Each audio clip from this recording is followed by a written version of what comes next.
So my dear student, आज का discussion start करते हैं। आज है 6 सितंबर और आज का डिस्कशन स्टार्ट करते हैं with a very beautiful quote and very beautiful topic, strategic autonomy. ये जो जवाहरलाल नेहरू जी का कोट है, ये भी कहीं ना कहीं स्ट्रेटेजिक ऑटोनॉमी की तरफ इशारा करता है। लेकिन होती क्या है स्ट्रेटेजिक ऑटोनॉमी, पहले इसको समझते हैं।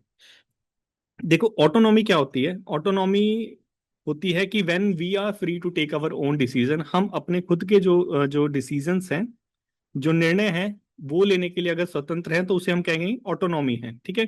लेकिन वो जो डिसीजंस हैं वो हमारे सेल्फ इंटरेस्ट के लिए हो, ये क्या चीज है? ये है स्ट्रेटेजिक ऑटोनॉमी। ठीक है।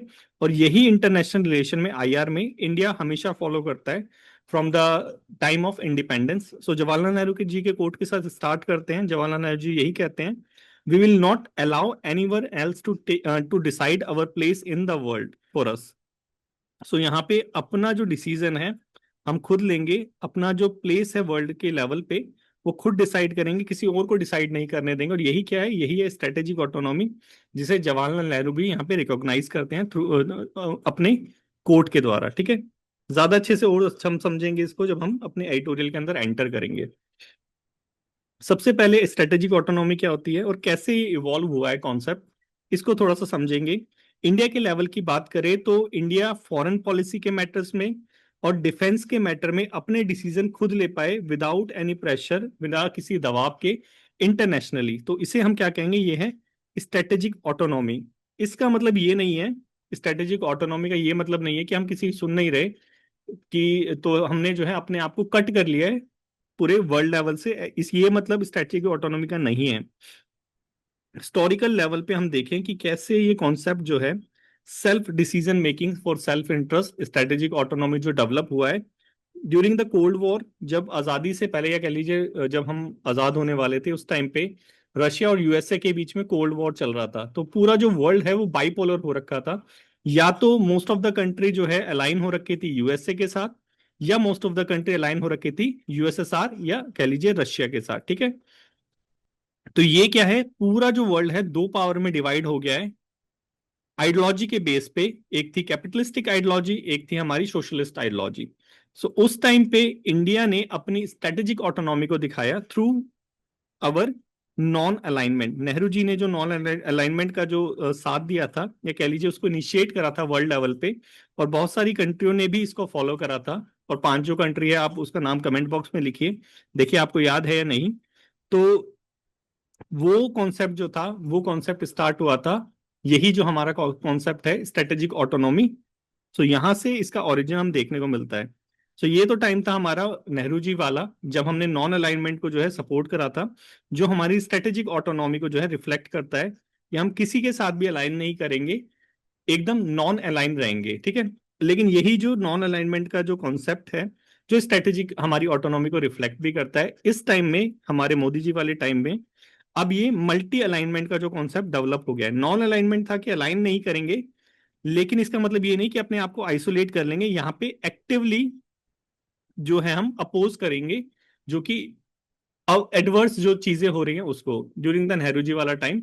लेकिन अब मोदी जी वाले टाइम में जो है हमने अपना जो जो आपने कह लीजिए इंटरनेशनल रिलेशन की जो हमारी पॉलिसी है, वो मल्टी अलाइनमेंट हो गई है। यहाँ पे आप देखेंगे ये भी एक तरह से रिफ्लेक्शन है किसका? हमारी स्ट्रेटेजिक ऑटोनॉमी का। कि एक तरफ तो जो है हम चाइना के साथ अलाइन करते हैं, दूसरी तरफ चाइना को अपोज भी करते हैं हमारे बॉर्डर एरियाज पे, उसकी एप्स को भी बैन करते हैं। सिमिलरली यूएसए की बात करें तो एक तरफ तो यूएसए के साथ हम अलाइन करते हैं, एक तो क्वाड के अंदर अलाइन करते हैं, दूसरी तरफ यूएसए हमारे पर टैरिफ भी लगा रहा है। ठीक है। तो हम एससीओ में इसको अपोज भी करते हैं। तो ये क्या चीज है? यही मल्टी अलाइनमेंट है। ठीक है। कि डिफरेंट कंट्री के साथ हम अपने इंटरेस्ट के लिए अलाइन कर रहे हैं, और यही स्ट्रेटेजिक ऑटोनॉमी का एक रिफ्लेक्शन है, एक एग्जांपल है। तो आई होप ये समझ आ गया होगा कि भाई ये स्ट्रेटेजिक ऑटोनॉमी क्या है, इसका ओरिजिन कैसे हुआ ड्यूरिंग द नेहरू जी वाला टाइम, नॉन अलाइनमेंट मूवमेंट, और अब यहाँ तक 2025 तक हम मल्टी अलाइनमेंट जो मोदी जी अभी फॉलो करते हैं, कैसे पहुंचे हैं। तो बहुत अच्छा है अगर समझ आ गया। तो नेक्स्ट चलें। इसी में आगे बोल रखा है कि ये जो हमारा मल्टी अलाइनमेंट का या स्ट्रेटेजिक ऑटोनॉमी का जो कॉन्सेप्ट है, ये इंडिया को एक बैलेंस क्रिएट करने में मदद करता है। ठीक है। और इंडिया को जो है बहुत ज्यादा जो है डिफिकल्ट ये ट्रीट करना पड़ता है। इंडिया जो है मल्टीपल कह लीजिए ऑर्गेनाइजेशंस का पार्ट है, जैसे क्वाड हो गया जिसका मेंबर हमारा यूएसए है, इसके अपोजिट में एससीओ हो गया इसका मेंबर हमारा चाइना और रशिया है, जो एकदम अपोजिट है किसके, यूएसए के। तो यहाँ पे इंडिया का बैलेंसिंग रोल सामने आता है। वर्ल्ड की बात करें, अब 2025 की बात कर रहे हैं, तो during the cold war time world पूरा बाइपोलर हो रखा था, यूएसए और रशिया में डिवाइड हो रखा था। लेकिन आज का टाइम है कि जो पूरा वर्ल्ड है वो किसी भी एक पावर पे जो है रिलाई नहीं करता। अब यूएसए की बात करें तो यूएसए तो इतना ज्यादा अनप्रडिक्टेबल है कि टैरिफ पे टैरिफ, टैरिफ पे टैरिफ लगाया जा रहा है, जैसे हमारे सन्नी देओल जी तारीख पे तारीख बोलते थे, सिमिलरली यूएसए भी वैसे कर रहा है। चाइना की बात करें, बॉर्डर एरियाज पे स्पेशली हमारे साथ बहुत ज्यादा एग्रेसिव रहता है। गालवान क्लैश हो गया, या फिर हमारा ये लद्दाख वाला हो गया इशू, ये हमेशा रहता है। हमारा अरुणाचल प्रदेश वाला साउथर्न तिब्बत बोलता है, ये वाला इशू हमेशा रहता है। रशिया की बात करें तो रशिया को एकदम ही जो है वर्ल्ड लेवल पे आइसोलेट कर दिया गया है, आपको भी पता होगा, सैंक्शंस लगा रखे हैं इतने सारे यूक्रेन वॉर के बाद। और वेस्ट अपना अपने आप में ही डिवाइड है। तो इन इस जो टिपिकल कह लीजिए हमारी वर्ल्ड लेवल की जो सिचुएशन है, इस पे हमें जो है अपना बैलेंसिंग रोल क्रिएट करना है, अपनी स्ट्रेटेजिक ऑटोनॉमी, अपने सेल्फ इंटरेस्ट को जो है प्रमोट भी करना है। तो यही यहाँ पे बता रखा है इंडिया का बैलेंसिंग रोल। आई होप समझ आ गया होगा हमारा बैलेंसिंग रिलेशनशिप, कि यूरोपियन यूनियन ने, यूएसए ने इंडिया को कितना ज्यादा प्रेशराइज करा रशिया को क्रिटिसाइज करने के लिए, कितना ज्यादा प्रेशराइज करा रशिया से ऑयल इंपोर्ट करने के लिए इंडिया को। लेकिन रशिया को इंडिया ने इसको आइसोलेट नहीं करा, छोड़ा नहीं, क्योंकि ये हमारे सेल्फ इंटरेस्ट के अंदर था और यही हमारी स्ट्रेटेजिक ऑटोनॉमी को रिफ्लेक्ट भी करता है। आई होप समझ आ गया होगा। तो ये जो स्ट्रेटेजिक ऑटोनॉमी है ये फ्लेक्सिबल, रेजिलियंट और प्रेगमेटिक है। प्रेगमेटिक मीन्स प्रैक्टिकल है।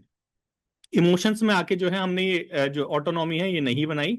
बहुत प्रैक्टिकल अप्रोच है, क्योंकि जो हमारे इंटरेस्ट के लिए, हमारे इंडिया के इंटरेस्ट के लिए वो हमारे लिए बेस्ट है। ठीक है, जो यहाँ पे रशिया से ऑयल इंपोर्ट करना हो गया, कि यूएसए ने प्रेशराइज करा, यूरोपियन यूनियन ने बोला कि भाई क्रिटिसाइज करो, लेकिन हमने जो है ऑल्थो उसको वर्ल्ड लेवल पे थोड़ा सा खरे शब्दों में बोला, डायरेक्टली ना बोल के, लेकिन फिर भी हमने जो अपने इंटरेस्ट में था उसको स्टॉप नहीं किया। तो इसी को हम क्या कहते हैं, स्ट्रेटेजिक ऑटोनॉमी। अब इंडिया के रिलेशन को देखते हैं कि भाई मेजर जो पावर्स हैं उनके साथ कैसे इंडिया जो है अपनी स्ट्रेटेजिक ऑटोनॉमी, अपना जो बैलेंसिंग रोल है वो प्ले कर रहा है। ठीक है, तो यहाँ पे यूएस को देखते हैं सबसे पहले। देखो यूएस, आप सभी को पता है कि इंडिया और यूएस को बहुत ज्यादा जो है क्लोजर रोल में बोलते हैं, लेकिन जो यूएस है उस पे हम रिलाई नहीं कर सकते। क्यों नहीं रिलाई कर सकते? जब आप वर्ल्ड हिस्ट्री पढ़ोगे देन यू विल फाइंड कि जो यूएसए है, जब हमने अपना जो इस्माइल बुद्धा वाला जो न्यूक्लियर बॉम्ब वाला जो एक्सपेरिमेंट करा था, ड्यूरिंग दैट टाइम यूएसए ने इंडिया के ऊपर सैंक्शन लगा दिए थे। इंडिया ने क्या, यूएसए ने क्या करा था, इंडिया के ऊपर सैंक्शन लगा दिए थे, और यूएसए ने अलाइन कर लिया था किसके साथ, पाकिस्तान के साथ। और वो टाइम था जब रशिया ने इंडिया की हेल्प करी थी। ठीक है, रशिया ने यूएसए के सैंक्शन को ना मानते हुए भी इंडिया की हेल्प करी थी, इसलिए तो रशिया को हम ओल्ड एलाई बोलते हैं, कि हमारा बहुत पुराना दोस्त है। इवन जो हमारा बांग्लादेश के साथ जो लिबरेशन वॉर हुआ था उसके अंदर भी रशिया ने हमारी बहुत ज्यादा हेल्प करी थी। ठीक है, तो ये सारी चीजें क्या है, ये सारी हमारी हिस्ट्री है। लेकिन अब अगर देखें तो यूएसए एकदम अपोजिट हो चुका है, पाकिस्तान को अपोज करता है, इंडिया का साथ देता है। क्यों? क्योंकि इंडिया की उसको जरूरत है। क्यों जरूरत है? क्योंकि इंडिया की जो पोजीशन है जियो पॉलिटिक्स में बहुत ज्यादा इंपॉर्टेंट है। ठीक है, तो यहाँ पे इंडिया और यूएसए की बात करें तो इंडिया और यूएसए बहुत ज्यादा क्लोजर हैं। आप देखेंगे क्वाड के अंदर India, USA, Japan, Australia member है। इंडो पैसिफिक ऑपरेशन के अंदर I2U2 के अंदर इंडिया, इजराइल, यूएई और यूएसए के अंदर, और IMEC कॉरिडोर में यहाँ पे जो है इंडिया, जो यूएसए है वो बहुत ज्यादा जो है क्लोजर फ्रेंड के रूप में दिखाई देता है। लेकिन अगर इसके अपोजिट साइड में देखें तो बहुत ज्यादा फ्रिक्शन भी है, लड़ाई भी होती है। जैसे हमारा टैरिफ हो गया, यूएसए इंडिया के ऊपर 250% टैरिफ लगा रहा है, हमारे यहाँ पे जो इकोनॉमी है उसको थोड़ा सा डिस्टर्ब करने के मूड में है। तो और दूसरी तरफ सैंक्शन हो गया, और बुली भी करता है और प्रेशराइज भी करता है कि रशिया से हम जो वेपन ले रहे हैं और जो ऑयल खरीद रहे हैं उसको स्टॉप कर दें। लेकिन क्या इंडिया करता है? नहीं करता। यही क्या है, यही हमारी स्ट्रेटेजिक ऑटोनॉमी, कि हम डाइवर्सिफाई कर रहे हैं अपनी अप्रोच को। ठीक है, समझ आ गया होगा कि इंडिया जो है ग्लोबल लेवल पे, इंटरनेशनल लेवल पे कैसे इस स्ट्रेटेजिक ऑटोनॉमी या कह लीजिए मल्टी अलाइनमेंट की जो पॉलिसी है उसको अडॉप्ट करता है। नेक्स्ट देखिए चाइना। चाइना के साथ देखोगे तो खूब सारे बॉर्डर क्लैशेस हमारे हो रखे हैं, हमारे जवान भी मारे गए हैं, उनके भी मारे गए हैं। ठीक है, तो 2020 के बाद हमारे क्लैशेस हैं, हमने उसको उनकी ऐप वगैरह बैन कर दी, ट्रैवलिंग वाला भी बैन हो गया था। लेकिन इसका रिजल्ट क्या निकला? इसका रिजल्ट निकला कि इंडिया ने अपने आप को इंटरनली स्ट्रांग कर लिया। हमने आत्मनिर्भर भारत, जो कि मैन्युफैक्चरिंग सेक्टर पे जो है सबसे ज्यादा जो है एम्फोसिस करता है, फोकस करता है। क्यों? क्योंकि चाइना को बैन करने के बाद यहाँ पे हमारे अंदर जो चाइना से माल आता था उसकी जो है पॉसिटी हो गई, और उसको जो है सेटिस्फाई करने के लिए हमने अपने आप को इंटरनली डेवलप करना चालू करा, और इसमें ही जो मिलिट्री इंडस्ट्री हुई वो भी प्लॉरिफलेट हो गई, वो भी ऊपर आ गई। ठीक है। और border infrastructure, Indo Pacific tie, ये सारा किसी का रिजल्ट था? हमारे क्लैशेस का। ठीक है। तो एक तरफ तो उससे क्लैश हुआ और हमने दूसरों से दोस्ती करी और अपने आप को मजबूत करा, दूसरी तरफ ब्रिक्स हो गया, एससीओ हो गया, इसके भी तो हम पार्ट हैं, और इसके अंदर चाइना भी है। तो यहाँ पे ये दोनों चीजें आपस में क्या दिखाती हैं कि हम इशू वाइज जो है वो फ्रेंडशिप के जो रिएक्शंस है वो डिसाइड करते हैं। ठीक है। अब यहाँ पे हम क्लाइमेट चेंज में हमेशा चाइना हमारा साथ देता है और हम भी चाइना का साथ देते हैं क्लाइमेट चेंज वाले इशू में। तो ये क्या चीज है कि हम चाइना के साथ कॉशियस पॉलिसी को है वो अडॉप्ट करते हैं, उसी के हिसाब से अपने आप को स्ट्रेंथन करते हैं, प्लस अलाइन भी करते हैं। नेक्स्ट देखेंगे रशिया की बात। अब रशिया के साथ, रशिया हमारा ओल्ड टाइज है, हमने देखिए कोल्ड वॉर के टाइम से हमारा साथ दे रहा है, चाहे वो बांग्लादेश वाला 1971 का जो वॉर था वो हो, या फिर यूएसए का सैंक्शन हो, तो दोनों में ही हमारा हमेशा साथ दिया है। तो हम कैसे उसका साथ छोड़ सकते हैं इस टाइम पे? तो उसी का रिजल्ट है कि हम भैया जो ऑयल है और जो वेपन है वो कितना भी सैंक्शन वैंक्शन लगा लो, टैरिफ लगा दो, हम उसको स्टॉप नहीं कर रहे हैं। ठीक है। और ये हमारी डाइवर्सिफाइंग की स्ट्रेटेजी के अंदर भी आता है। ठीक है। तो यही सारी चीज यहाँ पे बता रखी है। आई होप हमारे कैसे रिलेशंस होते हैं इंटरनेशनल लेवल पे आपको समझ आ रहा होगा। उसके बाद यही सारी चीज ग्लोबल लेवल पे, इंटरनेशनल लेवल पे हम बोलते हैं, चाहे वो G20 प्रेसिडेंसी हो, चाहे वो कुछ भी हो, वहां पे हम अपनी जो स्ट्रेटेजिक ऑटोनॉमी है उसको प्रैक्टिस करते हैं, प्लस जो ग्लोबल साउथ है, ठीक है, उसकी वॉइस को भी एम्फसाइज करते हैं, जो डेवलपिंग और एमर्जिंग कंट्रीज है। ठीक है। तो यहाँ पे लीडरशिप का रोल भी हम प्ले कर रहे हैं, प्लस हमारी जो सेल्फ इंटरेस्ट की जो पॉलिसीज है उनको भी प्रमोट कर रहे हैं स्ट्रेटेजिक ऑटोनॉमी में। एक चीज हमेशा याद रखना, इंडिया की अप्रोच क्या है? इंडिया की अप्रोच है ये। ठीक है। सारी चीज यहाँ पे आ जाती है। इंडिया की सिंपल अप्रोच है इंडिपेंडेंट, प्रैग्मेटिक मतलब प्रैक्टिकल और बैलेंस्ड। ठीक है। जो हर एक रिलेशनशिप के अंदर हमें दिखने को मिलता है, चाइना के साथ, रशिया के साथ, या फिर यूएसए के साथ, जो मेजर ग्लोबल पावर है। ठीक है। तो ये तीनों अप्रोच हमें इन तीनों रिलेशंस में देखने को मिली। नेक्स्ट चलें। नेक्स्ट आता है हमारा चैलेंजेस और फ्यूचर स्ट्रेटेजी। देखो, स्ट्रेटेजिक ऑटोनॉमी कब कोई प्रैक्टिस कर सकता है? डेफिनेशन आपको पता चल गई। ये प्रैक्टिस हम तभी कर सकते हैं जब हमारी जेब में पैसा हो, मतलब हमारी जेब में पावर हो, हम सेल्फ इंडिपेंडेंट हो। ठीक है। सेल्फ डिपेंडेंट हो तो ही जो है हम अपनी स्ट्रेटेजिक ऑटोनॉमी को फॉलो कर सकते हैं। यही चीज यहाँ पे बोल रखी है कि अगर हमें स्ट्रेटेजिक ऑटोनॉमी को फॉलो करना है तो हमें इकोनॉमिकली अपने आप को स्ट्रेंथन करना पड़ेगा, टेक्नोलॉजिकली अपने आप को एडवांस करना पड़ेगा, और पॉलिटिकली अपने आप को स्टेबल करना पड़ेगा। ठीक है। और ये जो नया एरिना आ रहा है, ठीक है, ये जो हमारा एआई का जमाना आ रहा है, इसमें सिर्फ मिलिट्री वाइज अपने आप को स्ट्रेंथन करना काफी नहीं है, हमें कंट्रोल करना पड़ेगा किसके ऊपर? डेटा के ऊपर, एआई के ऊपर, साइबर सिक्योरिटी के ऊपर, स्पेस के ऊपर, सप्लाई चेन के ऊपर, डिजिटल इंफ्रास्ट्रक्चर के ऊपर, और जो हमारे क्रिटिकल मिनरल्स है जिसके लिए इंडिया कई कंट्रियों पे डिपेंडेंट है और डाइवर्सिफाई कर भी रहा है अपनी अप्रोच को, इन सब के ऊपर। तो ये सारी चीजें करेंगे तभी हम एक्चुअल में इन रियलिटी स्ट्रेटेजिक ऑटोनॉमी को प्रैक्टिस कर पाएंगे। और ये सारी चीजें तभी होंगी जब हमारे यहाँ पे इंटरनली जो है पीस होगा, मतलब हमारे यहाँ जो डोमेस्टिक प्रॉब्लम चल रही है, जैसे पोलराइजेशन चल रहा है पॉलिटिकल वाइज, इकोनॉमी हमारी वीक हो रही है, हमारे इंस्टीट्यूशन जो है वो वीक हो रहे हैं, अगर ये सारी चीजें होंगी तो हम कभी भी अपनी स्ट्रेटेजिक ऑटोनॉमी को प्रैक्टिस नहीं कर पाएंगे। तो हमें इंटरनली प्लस एक्सटर्नली दोनों वाइज ध्यान देने की जरूरत है, तभी जाके हमारा जो लॉन्ग टर्म का गोल है विश्व गुरु बनने का वो सक्सेसफुल हो पाएगा। तो आई होप ये जो एडिटोरियल है प्लस जो हमारी एक्स्ट्रा नॉलेज है वो आपको समझ आई होगी। अगर समझ आई तो ये जो हमारा टॉपिक है ये लिखने का ट्राई करना। सेम सिमिलर टॉपिक है इंडिया की स्ट्रेटेजिक ऑटोनॉमी के ऊपर। नेक्स्ट आर्टिकल है, ये भी इंटरनेशनल रिलेशन से है। देखो यहाँ पे आप देखेंगे ये सारी चीजें हम अपने एसए के अंदर एज अ पॉइंटर यूज कर सकते हैं, as a further point use करते हैं। यहाँ पे आप देखेंगे यूएस से प्रेसिडेंट ने इंडिया को बोला है कि यूएसए ने बोला है कि लॉस्ट इंडिया टू चाइना, मतलब इंडिया ने जो है इंडिया को उसने खो दिया है चाइना की तरफ, क्योंकि हमने जो है अभी एससीओ की मीटिंग जो है वो अटेंड करी है तियानजिन में। तो ये कहीं ना कहीं इशारा है कि अब जो ट्रम्प है वो जो टैरिफ लगा रहा है उसको स्टॉप नहीं करेगा, टैरिफ को और ज्यादा बढ़ाएगा और हमारे यहाँ पे थोड़ा सा और डिस्टरबेंस लाने की क्रिएट करेगा। तो इसके लिए हमें इंटरनली डेवलप होने की जरूरत है, पॉलिटी वाइज स्टेबल होने की जरूरत है। तो वही चीज सेम चीज अलाइन होती है। सिर्फ इसीलिए ये वाला जो हम मैंने आर्टिकल था लेके आया, ताकि आपको एक्चुअल में पता हो कि फ्यूचर के एक्शन क्या होने वाले हैं, जस्ट न्यूज़पेपर की इंडिकेशन को पढ़ के। नेक्स्ट है हमारा कोकोमी। देखो ये जो कोकोमी है, पहले तो समझो इसकी फुल फॉर्म क्या है। ये है मणिपुर इंटीग्रिटी जो कोऑर्डिनेशन कमेटी है, वो है ये कोकोमी, जो कि मैती ग्रुप चलाता है। ठीक है।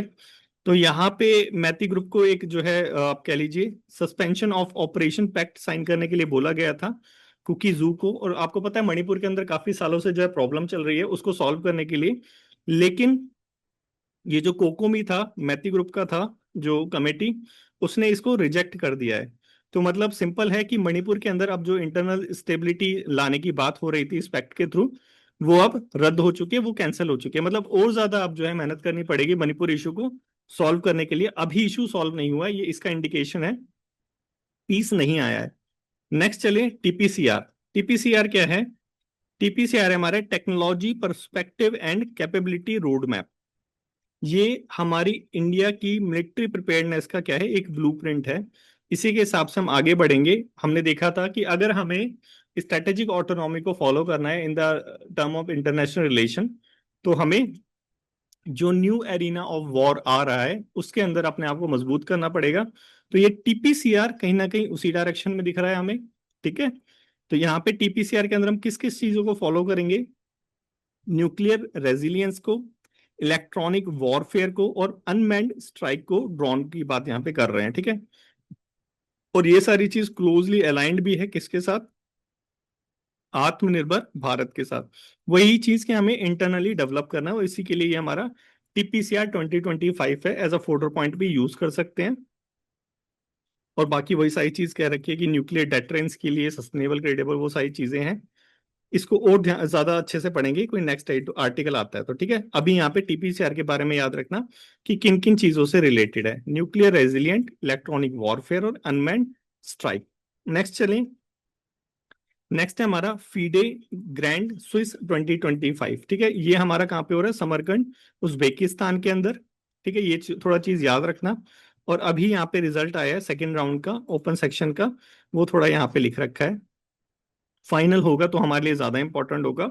अभी ये चल रहा है, इसको इसलिए यहाँ पे लेके आए हैं। ठीक है। सो आई होप कि आज का जो एडिटोरियल था वो अच्छे से समझ आ गया होगा। मंडे से इसी के अंदर हम थोड़ा सा और मॉडिफाई करके आपके पेपर वन को भी स्ट्रेटेजिक वाइज इसको इंक्लूड करने की कोशिश करेंगे। तो अगर अच्छा लगा हो तो लाइक शेयर कमेंट करना मत भूलना, और थैंक यू जरूर लिखना। Thank you so much my dear student.